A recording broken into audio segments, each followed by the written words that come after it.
When we think about Lent, our minds usually jump to what we're giving up, right? Like chocolate or social media or whatever it is.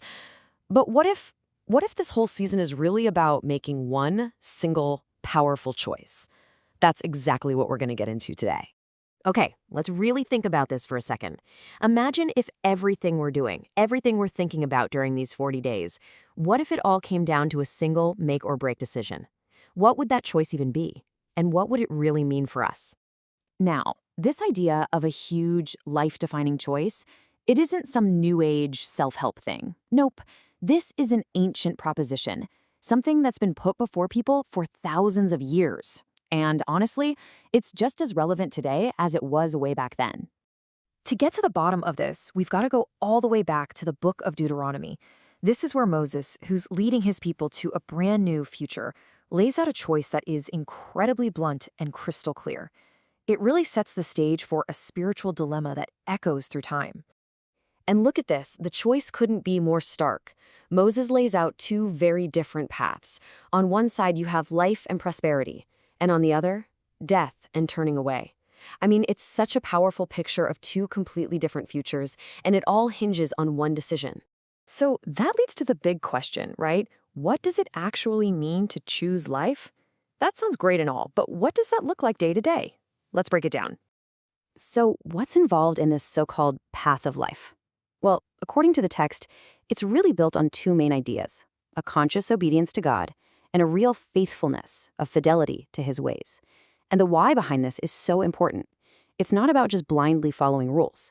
The whole idea is that this commitment, this act of choice, puts you in sync with a much deeper purpose and truth. It's way more than just passively believing something. Okay, so now let's flip over to the other path. And what's really fascinating here is that it's not presented as, choosing to be evil or something. It's actually about the things we get attached to, the stuff that gets in our way and holds us back from choosing life in the first place.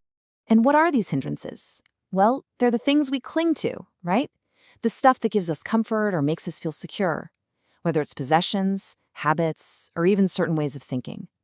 But the catch is, they only offer temporary, fleeting gains. And that's why they're seen as a problem. They promise to make us happy, but they end up distracting us from what's truly lasting. They can fill up our lives so much that there's just no room left for anything eternal. Now, fast forward. This ancient choice that Moses presented gets a much deeper and honestly more radical meaning in the New Testament. Jesus takes this fundamental concept and he cranks it up a notch. We see this really clearly in the Gospel of Luke. And here it is. This is the absolute core of it. Jesus invites his followers to take up our cross daily, losing our life for his sake to save it. It's this incredible paradox that's right at the center of this whole thing. To truly save your life, you have to be willing to lose it first. And this completely reframes how we look at the cross. It's not just some historical event of passive suffering. It becomes this powerful active symbol. It comes to represent that daily choice, that moment-by-moment decision to choose the path of eternal life over the easy attraction of all those temporary gains we were just talking about. Which brings us full circle, right back to where we started. All of these huge ideas, Moses' choice, Jesus' call to take up the cross, they all come together and point directly at the season of Lent. You could say Lent is the official invitation to actually put this choice into practice. Think of Lent like a spiritual training ground. It's this focused, intentional time for us to take a good, hard look at our lives and really confront all those attachments, all those hindrances that are getting in the way of our journey. So, how do we make this real? How do we put it into action?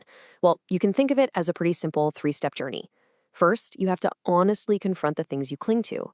Then, from there, it's about making that conscious choice for fidelity, for faithfulness to God. And finally, you have to actively live it out, following Jesus' example of self-giving love. When you boil it all down, this is what it comes to. The Lenten choice, the choice Moses talked about, the choice of the cross. It's the ultimate decision between what's just temporary and what is eternal.